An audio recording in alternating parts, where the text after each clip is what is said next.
আর মনে হলো বউটাকে ডেকে কথা বলে। না, কি ভাববে হয়তো। দিবাকর যতই অন্ধকার হোক, সে যে রাস্তা চেনে না তা তো নয়। সুতরাং কি দরকার ডাকাডাকি। ওই তো সেই পুকুর গাছের খবর।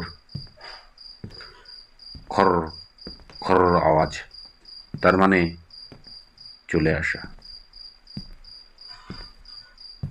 তবে কিন্তু ভালো ঠেকছে না। জেনে কেউ ওত পেতে তার গতিবিধি খেয়াল রাখছে, অথচ দেখা যাচ্ছে না। আশেপাশে বাতাসে কার যেন ওজন ভাসছে।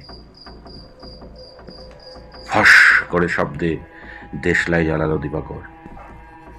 সিগারেট ধরায়। কি হলো? সিগারেট পছন্দ করে না নাকি বউটা? কিন্তু এইটুকু